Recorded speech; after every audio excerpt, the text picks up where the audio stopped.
Good morning, আসসালামু আলাইকুম। Hello everyone, আশা করি আপনারা সবাই ভালো আছেন। আল্লাহর রহমতে আমিও খুব ভালো আছি। তো আজকে রুটি বানানো দেখাবো। রুটি কিভাবে বানায় আর কিভাবে ফুলে রুটি। অনেকেই আছেন রুটি ফুলাতে পারেন না। এখানে এই যে দেখুন, আমি আমাদের পরিমাণ মতো আমি 2 কাপ গরম পানি নিয়ে নিছি। সেখানে অল্প পরিমাণে নমক দিয়ে দিছি। তারপরে এখানে আমি এই যে আটাগুলো দিয়ে দিতেছি। আটাগুলো দিয়ে নে তো এই ব্যাটারটা মানে আর কি ডোটা বানাবো আমি। শক্ত করে না, নরম করে আমি ডোটা বানাবো। শক্ত করলে কি হয়, রুটিটা বেশি ফুলতে চায় না আর কি, এরকম একটা চরপটা লাগাল ধরে আর কি। যাই হোক, এখানে এই যে দেখুন আমি এই ডোটা বানিয়ে নিতেছি। তো আমার এখানে খুবই বাইরের আওয়াজ আহে, প্লিজ আপনারা একটু মানিয়ে নেবেন। তো এখানে এই যে দেখুন আমি সবগুলো আর কি ছোটো ছোটো করে ডো বানিয়ে নিছি। এখন আমি এই যে রুটি বেলতাছি মানে আর কি। তো আপনারা কিছু মনে করবেন না, আমার রুটি বানানো ফিরা নাই, যার জন্য আমি এখানে বানাইতেছি তো টেবিলের উপরে। তো এখানে এই যে দেখুন আমার মানে সুন্দর করে রুটি বেলা হয়ে গেছে। এবার আমি রুটিটা ভাজে নেব।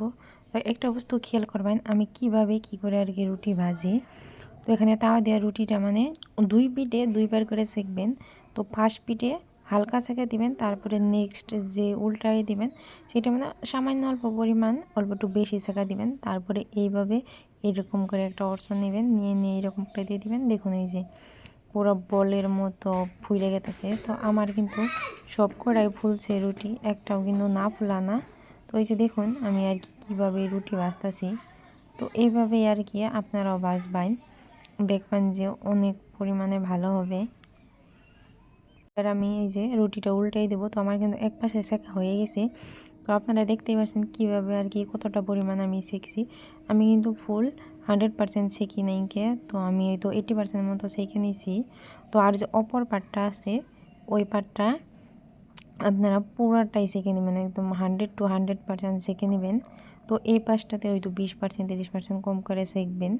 তারপরে ওইরকম করে আর কি করবেন। এই যে দেখুন, দেখতেই পাচ্ছেন, এই যে দেখবেন আর কিছুক্ষণ পরে আমি উল্টে দিব। এখন দেখুন এই যে আমি এখানে উল্টে দিছি, তো গ্যাসের ফ্লেমটা একটু হাই করে দিছি। তো এই যে দেখুন হয়ে গেছে। আমি আর কি এইভাবেই রুটি সেঁকি। তো আপনারা ঠিক আমার মতো করে এইভাবেই রুটি সেঁকবেন, দেখবেন যে ফুলকো ফুলকো একদম লুচির মতো ফুলকো ফুলকো রুটি হবে। আপনারা যদি এইরকম লুচির মতো ফুলকো ফুলকো রুটি খেতে চান, তাহলে আমার এই টিপসটা ব্যবহার করুন, অবশ্যই আপনারা খেতে পারেন। আর ওই ডোটা মানে নরম করে করলে মানে রুটিটাও আর কি গুল হবে। যারা মানে একবারে রুটি বানাতে পারেন না তারাও আর কি বানাতে পারবেন। যারা রুটি মানে ফুলকো ফুলকো করে ভাজতে পারেন না, তো আমার মতো করে বানান, আমার মতো করে ভাজুন, তো অবশ্যই রুটি ফুলবে। আর আমি যে ওই জালিটা ব্যবহার করতেছি ওইটা আপনাদের হাতের কাছে পাবেন, কারণ যাদের গ্রামে বাড়ি তারা হয়তো ওই 20 টাকার দোকান আসে, যেগুলো আর কি হরেক মাল আসে, সেগুলো কিনে আপনারা আর কি 20 টাকা দিয়ে কিনে নিতে পারবেন। 20 টাকা দিয়ে আপনারা আর কি এইরকমভাবে রুটি ফোলাতে পারবেন। আর যারা হয়তো টাউনে থাকুন তারা হয়তো দোকানে কিনে নিতে পারবেন, হয়তো আর কি 20-30 টাকা এরকমই নেবে। আমি 20 টাকা দিয়ে কিন্তু কিনছি।